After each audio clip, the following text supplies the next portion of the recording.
தரித்திரருக்கு சுவிசேஷம், திருச்சபைக்கு சத்தியம். இந்த 2 நோக்கங்களோடு மன்னா மழை பெய்து கொண்டிருக்கிறது. மன்னா மழையில் சங்கீத செய்திகள் என்ற தலைப்பில் வரிசையாக 1வது சங்கீதத்திலிருந்து 150வது சங்கீதம் வரை நாம் வேதபாட ரீதியிலே படித்து தியானிக்க இருக்கிறோம். இந்த மன்னா மழை செய்திகளை நீங்கள் மகிமை டிவியிலே நீங்கள் காணலாம். ஒவ்வொரு சனிக்கிழமையும் ஒவ்வொரு ஞாயிற்றுக்கிழமையும் மாலை 5 மணிக்கு இந்த மன்னா மழை உங்களுடைய வீட்டிலே பெய்யும். எனவே நீங்கள் அந்த நேரத்தை ஆண்டவருடைய சமூகத்தில் காத்திருந்து பயன்படுத்தி கொள்ளுமாறு உங்களை கேட்டுக்கொள்கிறோம். உங்களுடைய கேள்விகள், உங்களுடைய கருத்துக்கள், உங்களுடைய ஜெப குறிப்புகள் அனைத்தையும் வர இருக்கக்கூடிய இமெயில் முகவரியிலே, டெலிஃபோன் நம்பர்களிலே நீங்கள் வாட்ஸ்அப்பாக செய்தியாக எங்களிடத்தில் நீங்கள் பகிர்ந்து கொள்ளலாம். இந்த செய்திகளை நீங்கள் உங்களுடைய நண்பர்களுக்கு ஷேர் பண்ணுங்கள், பகிர்ந்தளியுங்கள். வாட்ஸ்அப் மூலமாக, ஃபேஸ்புக் மூலமாக பகிர்ந்தளித்து அவர்களுக்கும் நீங்கள் பிரயோஜனம் உள்ளவர்களாக நீங்கள் வாழுங்கள். இந்த செய்திகளை உங்கள் மத்தியிலே கொடுத்து கொண்டிருக்கும் பொழுது உங்கள் கையில் கட்டாயமாக வேத புத்தகம் இருக்க வேண்டும். மன்னா மழை என்ற சேனல் வந்த உடனேயே உங்கள் வேதாகமத்தை உங்கள் கையில் வைத்து அந்த செய்திகளை கொடுக்க வேதத்தில் இருக்கக்கூடிய வசனங்களை நீங்கள் பாருங்கள். ஆண்டவர் உங்களை ஆசீர்வதிப்பாராக. ஆமென். மன்னா மழையில் நிறைய மறுபடியும் உங்களை மன மகிழ்வுடன் வரவேற்கிறேன். கர்த்தர் உங்களை ஆசீர்வதிப்பாராக. சங்கீத புத்தகத்திலிருந்து நாம் தொடர்பாக சங்கீதங்களை படித்து நாம் தியானித்து வருகிறோம். இதுவரை நாம் 37 சங்கீதத்தை நாம் முடித்திருக்கிறோம். இன்றைய நாளிலே 38ஆம் சங்கீதத்தை நாம் பார்க்க இருக்கிறோம். இடையில் ஏதாவது சங்கீதத்தின் செய்திகளை நீங்கள் விட்டிருந்தால் இந்த சங்கீத செய்திகள் அனைத்தும் யூடியூப்பில் தொகுத்து வழங்கப்பட்டிருக்கிறது. இன்னும் மகிமைTV.com வெப்சைட்லேயும் இது வழங்கப்பட்டிருக்கிறது. அந்த தொகுப்பு செய்திகளை நீங்கள் பார்த்து உங்களுக்கு வேண்டிய சங்கீதத்தை அவ்வப்போது நீங்கள் போட்டு பார்க்கலாம். இந்த செய்திகளை நீங்கள் எடுத்து பிரசங்கம் பண்ணலாம். ஏனென்றால் இவையெல்லாம் என்னுடைய செய்திகள் அல்ல, நான் கர்த்தரிடமிருந்து பெற்ற இரவலான செய்திகள், உங்களுக்கும் உரிமையான செய்திகள். எனவே இந்த செய்திகளை மற்றவர்களுக்கும் நீங்கள் வழங்குவதற்கு உங்களுக்கு உரிமை உண்டு. ஆண்டவர் உங்களை ஆசீர்வதிப்பார். 38ஆம் சங்கீதம் எடுத்துக்கொள்ளுங்கள். 38ஆம் சங்கீதம் கையில் வேத புஸ்தகம் வச்சுருக்கீங்களா? இல்லைன்னா எடுத்துகிட்டு வாங்க, நான் வேணா வெயிட் பண்ணுறேன். 38ஆம் சங்கீதம் அடைப்புக்குறியிலே பாருங்கள். என்றைக்குமே ஒரு சங்கீதத்தை பார்க்கும் பொழுது அடைப்புக்குறி இருக்கும் அல்லது இல்லாமல் இருக்கும். இல்லாமல் இருக்கக்கூடிய சங்கீதம் அநாதை சங்கீதம் என்று அழைக்கப்படுகிறது. ஆனால் எந்த ஒரு சங்கீதமும் அநாதை சங்கீதம் அல்ல. எல்லாமே ஆவியானவரால் அருளப்பட்ட சங்கீதங்கள், எல்லாமே ஆவியானவருக்கு சொந்தமான அவர் திருவுளம் பற்றிய சங்கீதங்கள். இந்த சங்கீதம் 38ஆம் சங்கீதம் நினைவு கூறுதலுக்காக தாவீது பாடின லியாஸ்கர் என்னும் சங்கீதம் என்று பார்க்கிறோம்.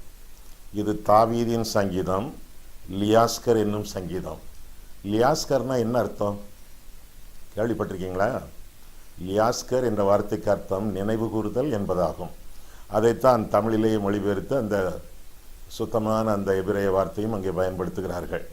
நினைவு கூறுதலுக்காக தாவீது பாடின லியாஸ்கர் என்னும் சங்கீதம்.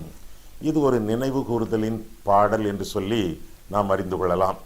சங்கீதக்காரன் தாவீது எதை நினைவு கூறுகிறான், எதற்காக நினைவு கூறுகிறான் என்பதைத்தான் இந்த சங்கீதம் நமக்கு விளக்கி சொல்லுகிறது. ஒருவேளை அவன் ஒரு காலத்திலே பாவம் பண்ணி அந்த பாவத்திலிருந்து ஆண்டவர் அவனை ரட்சித்தாரே, அதை நினைவு கூறி பாடியிருப்பானோ? ஒருவேளை அவனுடைய ரட்சிப்பின் அனுபவத்தை திரும்ப சொல்ல விரும்புகிறானோ? அல்லது ஒருவேளை அவன் பாவத்தில் விழுந்தானே, 2 சாமுவேல் 11ஆம் அதிகாரம், விளைவு 12ஆம் அதிகாரம், அதை நினைவு கூர்ந்து பாடினானோ? அல்லது தன்னுடைய வாழ்க்கையில் ஏற்பட்ட ஏதாவது விபத்துக்கள், ஏதாவது துரோக செயல்களை சந்தித்த காரியங்கள், இதையெல்லாம் நினைவு கூர்ந்து பாடியிருப்பானோ? தெரியவில்லை. நினைவு கூறுதலுக்காக பாடப்பட்ட சங்கீதம். ஒன்று மட்டும் நிச்சயம், ஒரு 7 சங்கீதங்கள் மனம் திரும்புதலுக்கேற்ற சங்கீதங்கள் என்று சங்கீத புத்தகத்திலே வேத பண்டிதர்களால் அழைக்கப்படுகின்றன. மனம் திரும்புதலை முன்னிட்டு பாவத்தின் நிமித்தம் மனவேதனை பட்டு பாடப்பட்ட சங்கீதங்கள். மொத்தம் 7 சங்கீதங்கள் என்று அறிவிக்கிறார்கள். அந்த சங்கீதங்கள் 6ஆம் சங்கீதம், 31ஆம் சங்கீதம், இன்றைக்கு நாம் பார்க்க இருக்கிற 38ஆம் சங்கீதம், 51ஆம் சங்கீதம், 102ஆம் சங்கீதம், 130ஆம் சங்கீதம், 143ஆம் சங்கீதம். இந்த சங்கீதங்களெல்லாம் ஒரு மனுஷன் பாவத்து நிமித்தம் மன உடைவோடு மனம் திரும்புதலோடு பாடிய சங்கீதங்கள் என்று அழைக்கப்படுகின்றன. எனவே இந்த சங்கீதமும் நிச்சயமாக பாவத்தை நினைத்து அதிலிருந்து மனம் திரும்பி ஆண்டவருடைய கோபாக்கனைக்கு தப்பி அவருடைய ரட்சிப்பை பெற்று தாவீது பாடின சங்கீதங்களிலே ஒரு சங்கீதம் என்று சொல்லி இந்த சங்கீதத்தை நாம் குறிப்பிடலாம். இந்த சங்கீதத்திலே 3 விதமான கருத்துக்கள், உண்மைகள் சொல்லப்பட்டிருக்கின்றன. முதலாவதாக கடவுளுடைய கோபம், இரண்டாவதாக அதனால் விளைந்த தாவீதின் குழப்பம், அதற்கு காரணமாக மூன்றாவதாக அவன் செய்த குற்றம். 3 காரியங்கள் இங்கே வர்ணிக்கப்படுகின்றன. கோபம், குழப்பம், குற்றம், 3 காரியங்கள். முதல் 9 வசனங்களிலே, குறிப்பாக 3வது வசனத்திலே பார்க்கும் பொழுது கர்த்தருடைய கோபத்தை காண்கிறோம். கர்த்தாவே, உம்முடைய கோபத்தில் என்னை கடிந்து கொள்ளாதேயும், உம்முடைய உக்கிரத்தில் என்னை தண்டியாதேயும். உம்முடைய அம்புகள் எனக்குள்ளே தைத்திருக்கிறது, உமது கை என்னை இருத்துகிறது. உமது கோபத்தினால் என் மாம்சத்தில் ஆரோக்கியமில்லை, என் பாவத்தினால் என் எலும்புகளில் சௌக்கியமில்லை. என் அக்கிரமங்கள் என் தலைக்கு மேலாக பெருகிட்டு, அவைகள் பார சுமையைப் போல என்னால் தாங்கக்கூடாத பாரமாயிற்று என்று சொல்லி சங்கீதக்காரன் தொடர்ந்து கர்த்தருடைய குற்றத்தினாலே விளைந்த விளைவுகளை குறித்து குறிப்பிடுவதாக நாம் வேதத்திலே வாசிக்கிறோம். ஆண்டவர் கோபம் உள்ளவரா? தேவன் அன்பாகவே இருக்கிறார் என்று சொல்லி வேதத்திலே வாசிக்கிறோம், விசுவாசிக்கிறோம். ஆண்டவர் கோபம் உள்ளவரா? ஆண்டவர் தேவன் என்ற ஒரு நாணயத்திலே 2 பக்கங்கள், ஒன்று அன்பு, இன்னொன்று அக்கினி. தேவன் அன்பாகவே இருக்கிறார், தேவன் பட்சிக்கிற அக்கினியாக இருக்கிறார் என்று சொல்லியும் வேதத்திலே வாசிக்கிறோம். ஒரு பக்கம் இரக்கம், அடுத்த பக்கம் நீதி. ஒரு பக்கம் கருணை, இன்னொரு பக்கம் கோபம். ஆண்டவர் நம்மேல் இறங்குகிறவராக இருக்கிறார். அதே வேளையிலே அடிக்கடி கடிந்து கொள்ளப்பட்டும் பிடரியை கடினப்படுத்தி கொண்டே வாழும் பொழுது அவருடைய கோபத்துக்கு நாம் தப்ப முடியாது. அவருடைய அம்புகள் நமக்குள்ளே தைக்கும் என்று சொல்லி நாம் வாசிக்க கேட்டோம். யோபு 6ஆம் அதிகாரம் 4ஆம் வசனத்திலும் சர்வ வல்லவருடைய அம்புகள் எனக்குள் தைத்திருக்கிறது என்று சொல்லி யோபு புலம்புவதாக நாம் வேதத்தில் என்ன வாசிக்கிறோம். ஆக ஆண்டவருடைய கோபம், அதனாலே வரக்கூடிய சிக்ஷைகள், இதை குறித்து சங்கீதக்காரன் பாடுவதாக இந்த பகுதியிலே நாம் பார்க்கிறோம். என்னென்ன காரணங்கள், ஆண்டவருடைய கோபத்திற்கு என்னென்ன காரணங்கள் என்று பார்க்கும் பொழுது 4ஆம் வசனத்திலே அக்கிரமங்கள், கிரமம் என்றால் ஒழுங்கு, அக்கிரமம் என்றால் ஒழுங்கின்மை. ஒழுங்கின்மையோடு வாழும் பொழுது, நம்முடைய இஷ்டப்படி வாழும் பொழுது, தடம்புரண்டு வாழும் பொழுது, கர்த்தருடைய சத்தியத்தை செவி மடுக்காமல் அந்த சத்தியத்திற்கு விலகி வாழும் பொழுது, சுயமதியை நெறியன் துகந்து சாய்ந்து இஷ்டப்படி வாழும் பொழுது அக்கிரம வாழ்க்கை. அக்கிரமமான வாழ்க்கை வாழும் பொழுது ஆண்டவருடைய கோபம் பொங்குகிறது என்று சொல்லி வேதம் கற்றுக் கொடுக்கிறது. இன்னும் 5ஆம் வசனத்தில் பார்க்கும் பொழுது மதிகேடு, மதியீனம், தேவனுக்காக வாழாமல், கர்த்தருடைய நாம மகிமைக்காக வாழாமல், சொந்த மகிமை, சொந்த லாபம், சொந்த காரியங்கள், இவற்றிற்காக முக்கியத்துவம் கொடுத்து முதலாவது தேவனுடைய ராஜ்யத்தையும் அவருடைய நீதியும் தேடாமல் முதலாவது நம்முடைய சொந்த காரியங்களிலேயே கவனம் வைத்து நமக்காக சுயநலத்தோடு வாழக்கூடிய வாழ்க்கை மதிகேடான வாழ்க்கை என்று சொல்லி வேதத்தில் பல இடங்களிலே நாம் பார்க்கிறோம். குறிப்பாக லூக்கா 12ஆம் அதிகாரத்திலே 15ஆம் வசனம் முதலாக பார்க்கும் பொழுது, ஒரு மனுஷனுடைய நிலம் நன்றாய் விளைந்தது, உடனடியாக கொடி கட்டி பறக்கிறான். கற்பனை பண்ணி என் களஞ்சியங்களை இடித்து பெரிதாக கட்டி எனக்கு விளைந்த தானியங்கள் எல்லாவற்றையும் அதில் சேர்த்து வைத்து, அத்துமாவே நீ அநேக நாட்கள் வாழ்வதற்கு வேண்டிய பொருட்களை எல்லாம் சேர்த்து வைப்பேன் என்று சொல்லி ஒரு மனுஷன் சொல்லுகிறான். அந்த உவமையை நாம் வாசித்திருக்கிறோம். சிந்தித்து செயல்படுகிறவன், கட்டி எழுப்புகிறவன், கடைசி நாளுக்காக சேர்த்து வைக்கிறவன், வாழ்ந்தால் இவனைப் போல வாழ வேண்டும் என்று சொல்லி உலகம் சொல்லலாம். உலகம் அவனை ஞானி என்று புகழலாம். ஆனால் தேவனோ அவனை நோக்கி, மதிகேடனே, இந்த ராத்திரியில் என்னுடைய ஆத்துமா எடுத்துக்கொள்ளப்பட்டால் நீ என்ன செய்வாய் என்று சொல்லி ஆண்டவர் கேள்வி கேட்பதாக பார்க்கிறோம். உலகத்தால் ஞானி என்று புகழப்படக்கூடிய ஒரு மனுஷனை தேவன் ஞானி என்று புகழவில்லை, மதிகேடன் என்று அழைப்பதாக பார்க்கிறோம். உலகத்திலே ஒன்றும் சேர்த்து வைக்காதவனை பார்த்து உலக முட்டாள் என்று சொல்லுகிறது. ஆனால் தேவ நோக்கமறியாமல் சேர்த்து கொண்டே இருக்கிறவனை பார்த்து தேவன் முட்டாள் என்று சொல்கிறார். எப்படிப்பட்ட முட்டாள்களாக இந்த உலகத்திலே நாம் ஜீவித்துக் கொண்டிருக்கிறோம். மதிகேடு என்பது தேவனுக்கு உண்டாகக்கூடிய கோபம் என்று சொல்லி வேதம் கற்றுக் கொடுக்கிறது. 16ஆம் வசனத்திலே தவறு, ஆண்டவருக்கு விரோதமான வாழ்க்கை, இதை செய்யாதே அதை செய்யாதே என்று ஆண்டவர் சொல்லும் பொழுது, அவருடைய வேதம் நமக்கு கற்றுக் கொடுக்கும் பொழுது துணிந்து துணிகரமாக செய்யப்படக்கூடிய எல்லா பாவங்களும் தவறுகள். இது கர்த்தருக்கு கோபத்தை உண்டாக்கக்கூடிய காரியம். அது மட்டுமல்ல, 17 வசனத்திலே தடுமாற்றம். ஆண்டவர் தெளிவாக சொல்லியிருக்கும் பொழுது, தெளிந்த புத்தி உள்ள ஆவியானவர் தெளிவாக சொல்லியிருக்கும் பொழுது தடுமாற்றம். செய்யலாமா, செய்யக்கூடாதோ, செய்தால் ஆண்டவருக்கு கோபம் வருமோ, தண்டிப்பாரோ அல்லது மன்னித்து விடுவாரோ. எனவே தடுமாற்றம், செய்யலாமா செய்யக்கூடாதா, ஆண்டவர் தண்டிப்பாரோ அல்லது தப்பி விடலாமோ என்று எண்ணி செய்யலாமா செய்யக்கூடாது என்று எண்ணக்கூடிய ஒரு குழப்பமான தடுமாற்றம். இந்த தடுமாற்றம் கூட ஆண்டவருக்கு கோபத்தை கொண்டு வரும் என்று சொல்லி வேதம் நமக்கு கற்றுக் கொடுக்கிறது. சரி, இந்த விதமான பாவங்களினாலே கர்த்தருக்கு கோபம், அதனாலே சிக்ஷைகள், விளைவுகள் என்ன என்று சொல்லி வேதத்திலே பார்க்கும் பொழுது, ஆண்டவருடைய கோபத்தினால் விளையக்கூடிய காரியங்கள் என்று பார்க்கும் பொழுது 3ஆம் வசனத்திலே அம்புகள். ஒரு அம்பு உங்கள் நெஞ்சை துளைக்கும் பொழுது உங்களுக்கு எப்படி இருக்கும்? அம்புகள், வேதனையான ஒரு வாழ்க்கை. 2வதாக 3ஆம் வசனம் முதல் 7ஆம் வசனம் வரை பார்க்கும் பொழுது ஆரோக்கியமின்மை, சுகவீனம், இதையெல்லாம் 32ஆம் சங்கீதத்திலே நாம் காண்கிறோம். 8ஆம் வசனம் கொந்தளிப்பு, கொந்தளிப்பான வாழ்க்கை, அமைதியில்லாத ஒரு ஜீவியம், துன்மார்க்கனுடைய இருதயம் கொந்தளிக்கும் கடல் என்று சொல்லி வேதத்திலே வாசிக்கிறோமே. அதே போல அமைதி இல்லாத, ஆரோக்கியம் இல்லாத ஒரு பரிதாபமான ஒரு ஜீவியம். 9ஆம் வசனத்திலே ஏக்கம் என்று பார்க்கிறோம். என்றைக்கு விடுதலை வரும், என்றைக்கு விடிவு காலம் பிறக்கும், என்றைக்கு விமோசனம் வந்து தங்கும், ஏக்கம் ஏங்கிக் கொண்டே இருக்கக்கூடிய, பரிதாபமாக காத்திருக்கக்கூடிய ஒரு சூழ்நிலையும் விளைவுகளாக, தண்டனைகளாக கொடுக்கப்படுகின்றன கர்த்தருடைய கோபத்தின் மூலமாக. எனவே கர்த்தருக்கு கோபம் உண்டாக்காதவாறு நாம் ஜீவிக்க வேண்டியது நம்முடைய கடமை என்று சொல்லி வேதம் நமக்கு தெளிவாக கற்றுக் கொடுக்கிறது. ஐயா, ஆண்டவர் என் மேலே கோபமாயிருக்கிறாரோ என்று ஒருவேளை நீங்கள் சந்தேகப்படுவீர்கள் என்றால் 2ஆம் சங்கீதத்தை மீண்டும் பாருங்கள். கடைசி 2 வசனங்களை கட்டாயமாக வாசியுங்கள். கொஞ்ச காலத்திலே அவருடைய கோபம் பற்றி எரியும், அவரை முத்தம் செய்யுங்கள், அவரை அண்டிக் கொள்ளுகிறவர்கள் பாக்கியவான்கள் என்று சொல்லி அந்த சங்கீதம் நமக்கு அறிவிக்கிறது. கர்த்தர் ஒருவேளை நம்முடைய வாழ்க்கையின் நிலைமையை பார்த்து, ஜீவியத்தின் முறைகளை பார்த்து கோபம் கொண்டிருப்பார் என்றால் உடனடியாக ஆண்டவரை அண்டிக் கொள்வோம். அவரை அண்டிக் கொள்ளுகிறவர்கள் பாக்கியவான்கள் என்று சொல்லி வேதம் நமக்கு கற்றுக் கொடுக்கிறது. ஆமா, கர்த்தரை அண்டி, அவரை நாடி, அவரை பற்றி பிடித்து நீங்கள் ஜீவித்துக் கொண்டிருக்கிறீர்களா? ஆண்டவரை விட்டு விடாதிருங்கள். ஆண்டவர் உங்களை விடுவதில்லை. நான் உன்னை விட்டு விலகுவதும் இல்லை, உன்னை கைவிடுவதும் இல்லை என்று கர்த்தர் சொன்னாரே.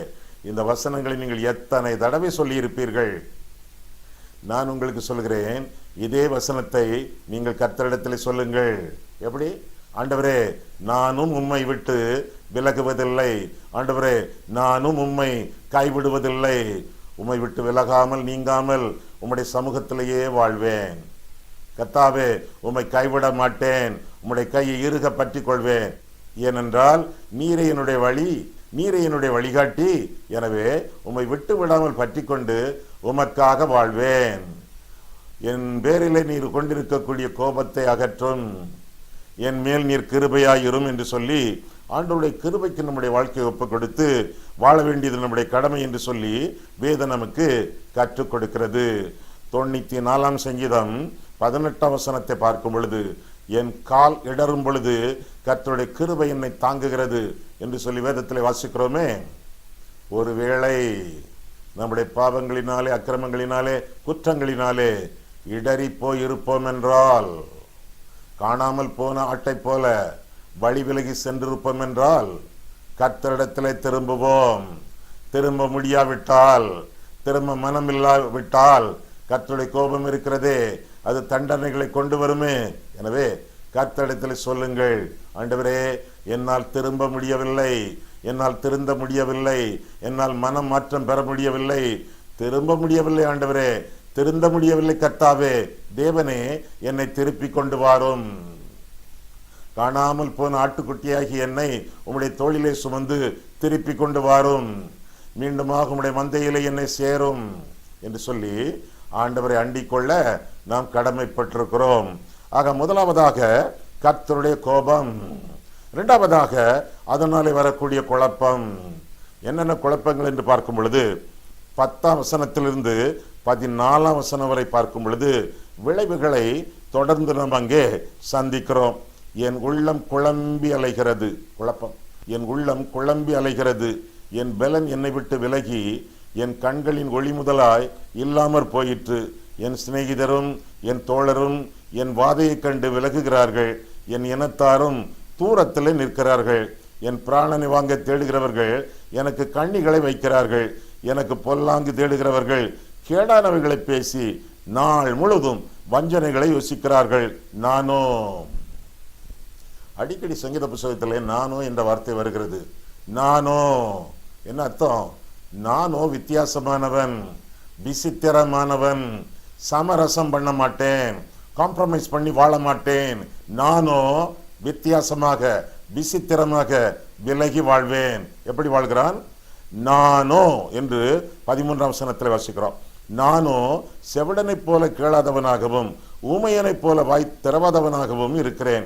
காது கேளாதவனும் தன் வாயில் மறு உத்தரவுகள் இல்லாதவனுமாய் இருக்கிற மனுஷனை போலானேன்.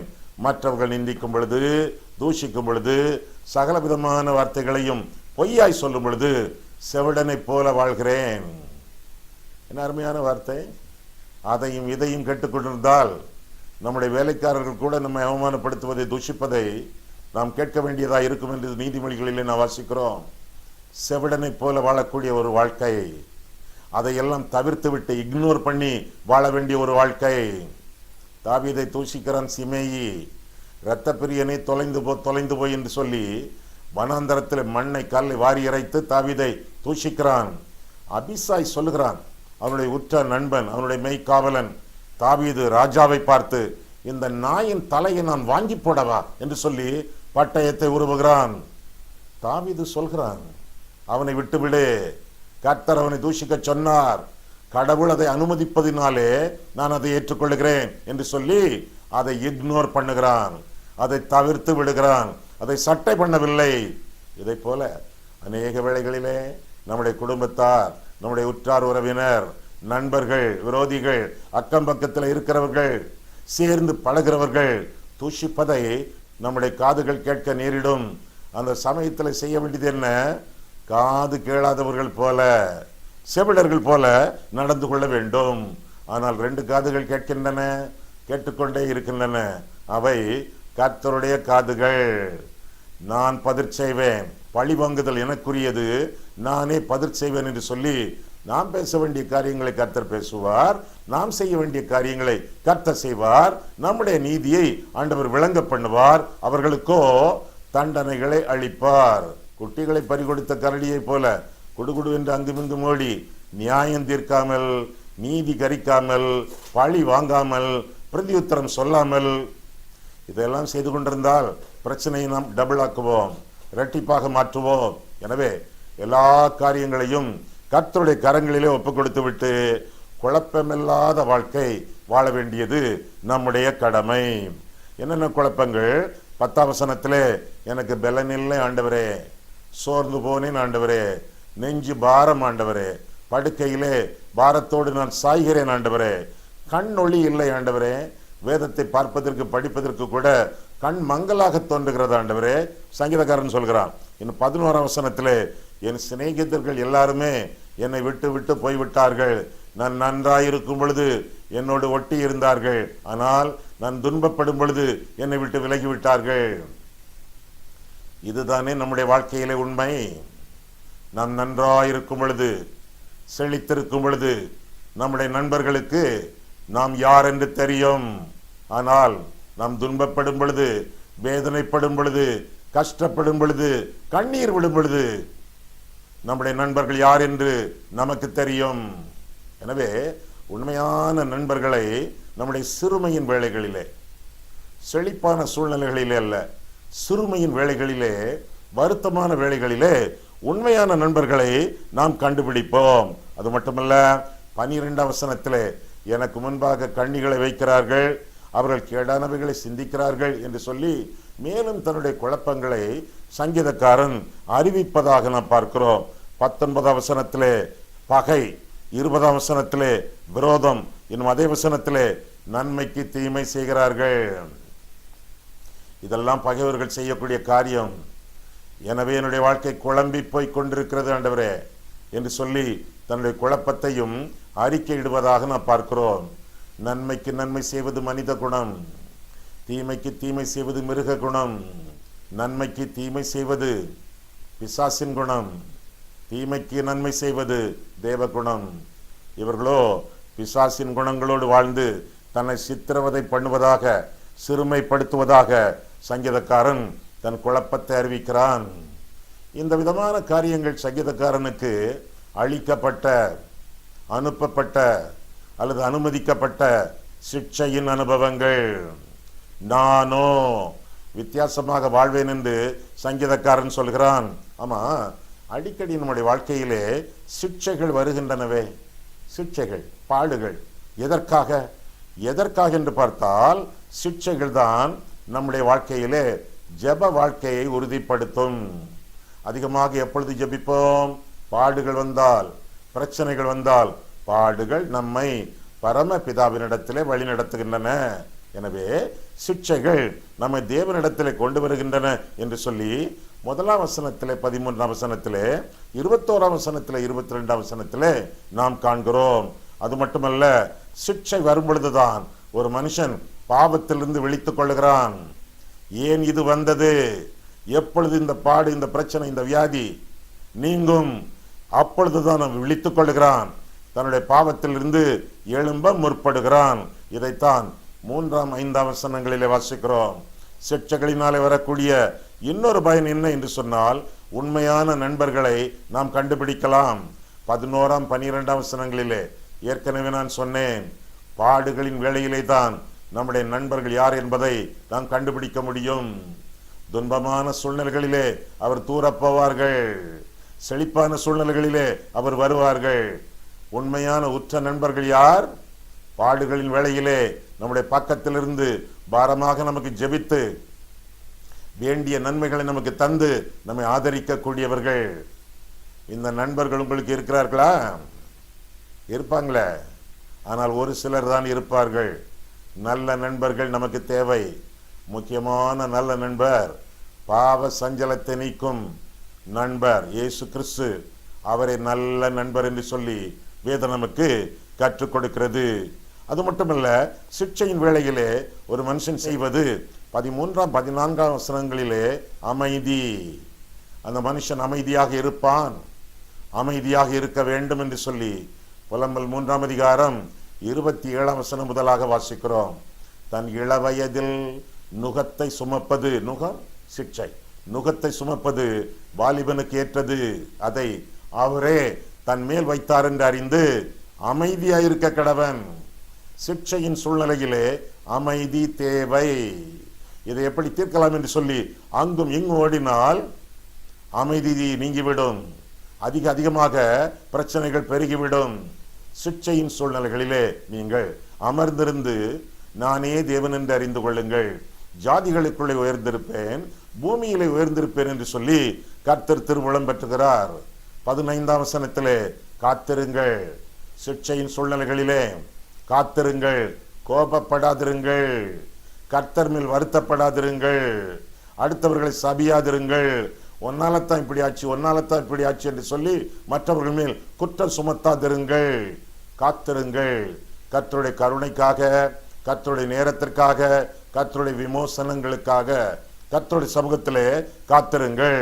அது மட்டுமல்ல, நல்ல காரியங்களை, நல்லவர்களை பின்பற்றுங்கள் என்று சொல்லி கூட 20ஆவது வசனத்திலே நான் வாசிக்கிறோம். நல்ல பண்பாளர்களை, ஆவிக்குரிய மக்களை பின்பற்றுங்கள், அவர்களோடு ஐக்கியம் கொண்டாடுங்கள், உங்களுடைய விசுவாசம் இன்னும் உறுதிப்படும். அது மட்டுமல்ல, சிக்ஷை என்பது ஒரு மனுஷனை மனம் திரும்ப செய்கிறது. அதுதானே சவுலின் வாழ்க்கையிலே, புதிய ஏற்பாட்டின் பவுலின் வாழ்க்கையிலே நடந்தது. அவன் தமஸ்கு சாலைக்கு மார்க்க வெறி கொண்டு, மூர்க்க வெறி கொண்டு சென்று கொண்டிருக்கும் பொழுது கீழே விழ தள்ளினார் தெய்வம். முட்டிலே காயம், மூக்கிலே காயம், நெத்தியிலே காயம், கண் குருடாகி போய்விட்டது. பசி, அவமானம், கைத்தாங்கலாக நடத்தி கொண்டு வந்தார்கள். சிக்ஷை. ஆண்டவரே நீர் யார் என்று கேட்டான். நான் என்ன செய்ய சித்தமாக இருக்கிறீர் என்றும் கேட்டான். சிக்ஷை ஒரு மனுஷனை மனம் திரும்ப செய்கிறது. ஒருவேளை உங்களுடைய வாழ்க்கையிலே அவ்வப்போது சில சிக்ஷைகள், சிறுமையின் அனுபவங்கள் வரும் என்றால் நீங்கள் பாவத்திலிருந்து மனம் திரும்பி தேவனோடு ஒப்புரவாக வேண்டும் என்பதற்காகவே இவை ஆண்டவரால் அனுப்பப்படுகின்றன அல்லது அனுமதிக்கப்படுகின்றன என்பதை புரிந்து கொள்ளுங்கள். அது மட்டுமல்ல, 20ஆம் 21ஆம் வசனத்திலே பார்க்கும் பொழுது சிக்ஷைகள் நம்முடைய விசுவாச வாழ்க்கையை கட்டி எழுப்புகின்றன என்று சொல்லி நாம் வேதத்தில் வாசிக்கிறோம். இருக்கிற வண்ணமாக அல்ல, இன்னும் இதிலிருந்து வளரக்கூடிய அளவிலே வாழ்க்கையின் வளர்ச்சியை வகுப்பது சிக்ஷையின் அனுபவங்கள் என்பதை நாம் புரிந்து கொள்ள வேண்டும். சங்கீதக்காரன் இந்த சங்கீதத்தில் கடவுளை எப்படியெல்லாம் அழைக்கிறான். ஆண்டவர், தேவன், கர்த்தர் என்று பலவிதமாக அழைப்பதிலிருந்து நாம் புரிந்து கொள்ள வேண்டிய காரியம் என்ன?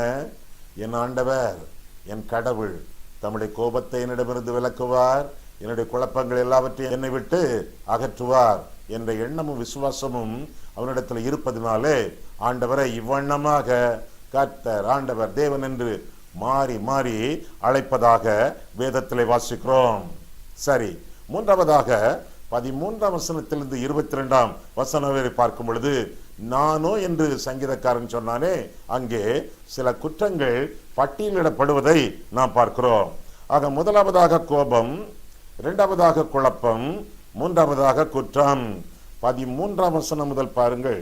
38ஆம் சங்கீதம் 13 முதல் பார்க்கும் பொழுது, நானோ செவிடனைப் போல கேளாதவனாகவும் ஊமையனைப் போல வாய் திறவாதவனாகவும் இருக்கிறேன். காது கேளாதவனும் தன் வாயில் மறு உத்தரவுகள் இல்லாதவனுமாய் இருக்கிற மனுஷனை போலானேன். கர்த்தாவே, உமக்கு காத்திருக்கிறேன். என் தேவனாகிய ஆண்டவரே, நீர் மறு உத்தரவு கொடுப்பீர். அவர்கள் என் நிமித்தம் சந்தோஷப்படாதபடிக்கு இப்படி சொன்னேன். என் கால் தவறும்போது என் மேல் பெருமை பாராட்டுவார்களே. நான் தடுமாறி விழ ஏதுவாய் இருக்கிறேன். என் துக்கம் எப்பொழுதும் என் முன்பாக இருக்கிறது. என் அக்கிரமத்தை நான் அறிக்கையிட்டு என் பாவத்து நிமித்தம் விசாரப்படுகிறேன் என்று தொடர்ந்து பாவ அறிக்கையை தொடர்ந்து சங்கீதக்காரன் சொல்லுவதாக பார்க்கிறோம். தன்னுடைய குற்றங்களை அறிக்கையிட்டு தன்னுடைய துக்கத்திற்கான காரணங்களை இறுதியிலே சொல்லுவதாக பார்க்கிறோம். சொல்லிவிட்டு அதனாலே வரக்கூடிய விளைவுகள், அதனாலே வரக்கூடிய பிரதிக்கிரியைகள், பிரதியுத்தரங்கள் அவற்றையும் சங்கீதக்காரன் சொல்லுகிறான். நான் இவற்றையெல்லாம் சொல்லுகிறேன், சொல்லிவிட்டு ஆண்டவருடைய சமூகத்திலே அமர்ந்திருக்கிறேன். கர்த்தர் காரியத்தை வாய்க்க பண்ணுவார், என் நிமித்தமாக செயல்படுவார், எனக்காக செயலாற்றுவார் என்று சொல்லி நீங்கள் அமர்ந்திருந்து நானே தேவன் என்று அறிந்து கொள்ளுங்கள். ஜாதிகளுக்குள் உயர்ந்திருப்பேன், பூமியிலே உயர்ந்திருப்பேன் என்று கர்த்தர் சொன்னாரே. அமைதியான வாழ்க்கை. 15 முதல் 17ஆம் வசனங்களிலே காத்திருக்கக்கூடிய ஒரு வாழ்க்கை. 18ஆம் வசனத்திலே பாவ அறிக்கை செய்து விசாரப்படக்கூடிய, வேதனைப்படக்கூடிய ஒரு வாழ்க்கை. 20ஆம் வசனத்திலே நன்மை செய்யக்கூடிய வாழ்க்கை. இந்த வாழ்க்கைக்கு தன்னை ஒப்பு கொடுக்கிறான். ஒப்பு கொடுத்து விட்டு, கர்த்தாவே, என்னை கைவிடாதிரும், எனக்கு தூரமாய் இராதேயும், என்னை ரட்சியும், எனக்கு சகாயம் செய்யும் என்று சொல்லி வேண்டுதலோடு சங்கீதக்காரன் முடிப்பதாக இந்த வேதத்தில் நாம் வாசிக்கிறோம். இந்த வசனங்களிலே நாம் காண்கிறோம். கண்களை மூடுவோம், கர்த்தரை பார்ப்போம். அன்புள்ள ஆண்டவரே, உம்முடைய வசனங்களை ஆராயவும், எங்கள் வாழ்க்கையை ஆராயவும் உம்முடைய சந்நிதியில் எங்களை வழிநடத்தினீர். அதற்காக நமக்கு நன்றி செலுத்துகிறோம் சுவாமி. 38ஆம் சங்கீதத்தின் அடிப்படையில் சில காரியங்களை நாங்கள் சிந்திக்க எங்களுக்கு உதவி கொடுத்தீர். அதற்காக ஸ்தோத்திரம் சுவாமி. உம்முடைய கோபம், அதற்கு நாங்கள் இலக்காக வாழாமல் கர்த்தாவே, எங்களுடைய குழப்பங்களும் எங்களுடைய குற்றங்களும் எங்களுடைய ஜீவியத்தை விட்டு நீங்கத்தக்கதாக உம்மை முத்தம் செய்கிறோம். உம்முடைய தாளடி பணிந்து உமக்கு முத்தம் செய்கிறோம். உம்மை அண்டிக் கொள்கிறோம். உம்மோடு வாழ்வோம். நீர் எங்களோடு நிச்சயமாக வாழ்வீர். இயேசு கிறிஸ்துவின் நாமத்தில் ஜெபிக்கிறோம் பிதாவே.